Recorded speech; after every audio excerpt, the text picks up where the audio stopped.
You owe me one, and not for saving your skin for the 10th time. 9th time. That business on Cato Neimoidia doesn't count. What was that business on Cato Neimoidia? Hello there everybody, and welcome to the channel. In today's video, I wanted to answer a question many people have had for a long time. Everyone knows this line in Revenge of the Sith. It's been memed and quoted since essentially the movie's release. But what actually happened on Cato Neimoidia? And why does Obi-Wan seem embarrassed by it and not count it as one of the times Anakin saved his life? Well, the short answer to that question is Obi-Wan got high. You wanna buy some death sticks? Yes.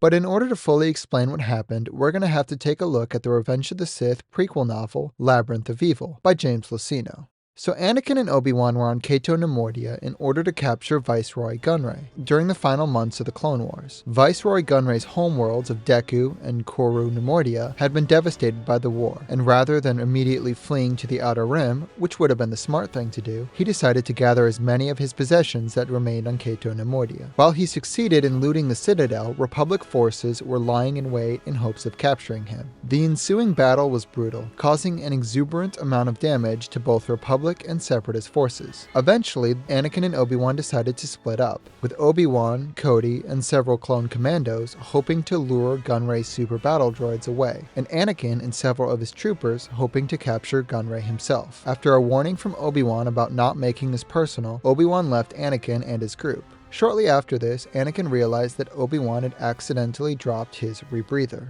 This is where the trouble began. At first, things seemed to be going well for Obi-Wan's group. The super battle droids seemed to be taking the bait, and Obi-Wan was doing a pretty decent job at defending against the onslaught of blaster fire. However, a labor droid entered the room at an inopportune moment. The droid was guiding a shipping container behind it. One of the deflected blaster bolts that ricocheted from the floor passed through the container and then struck the door mechanism. The pair of sliding doors attempted to close, but the container, which had fallen in between the doors, blocked them from doing so. Each time the doors opened, a battle droid would squeeze in the room, forcing Obi-Wan to back away toward the entryway from which he had come, where, unfortunately, there was an intense battle raging on between clone commandos and super battle droids. And if this wasn't bad enough, strands of a mysterious, gauzy white substance were beginning to drift from the hold shipping container. Obi-Wan instantly realized what the substance was and reached frantically for his rebreather. You see, shortly before this, Anakin and Obi-Wan had been informed by Cody about free-floating spores that were known to have a dislocating effect. Cody suggested that they bring their rebreathers, the same rebreather that Obi-Wan had unknowingly dropped. After he realized this, he cursed himself and began to feel woozy.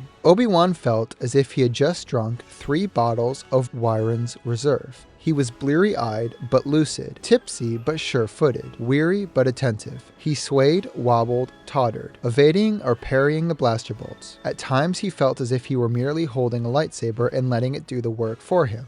He was in the Force to be sure, but deep in some other zone as well, he was giddy with astonishment as the world unfolded in slow motion. Anakin and his unit were alerted to the fact that Cody and Obi-Wan's group were in trouble. When he heard this, the group immediately ran to where Obi-Wan was, in an attempt to save them. When Anakin entered the room, he saw the room filled with nearly 50 droids that were absolutely decimated. Obi-Wan dealt with the last one and turned to Anakin, almost smiling. "Anakin," he said happily, "how are you?" He then collapsed into Anakin's arms. Anakin placed the rebreather into Obi-Wan's mouth and pulled him out of the room. After Obi-Wan started to come to his senses, Anakin began to make fun of him, asking him what form he was using. Obi-Wan didn't seem to remember what had happened, not even when he looked back into the room and noticed the damage. Anakin informed him that Gunray had escaped. When Obi-Wan asked him why he didn't chase after him in space, Anakin said that it was because he needed to rescue Obi-Wan. Although, after seeing Obi-Wan's new form, he didn't necessarily think he had to. Obi-Wan, clearly embarrassed, continued to talk about the mission. So that is that business on Cato Neimoidia. Now you can understand why Obi-Wan was pretty embarrassed by it and didn't count it as one of the times Anakin had saved his life. I like this story and getting to see a different side of Obi-Wan that we didn't ever really get to see. It's also a little weird to think about the fact that in a few short months they would become mortal enemies, trying to kill each other. Anyway, I hope you enjoyed the video. Thank you so much for watching. Goodbye, old friend. May the Force be with you.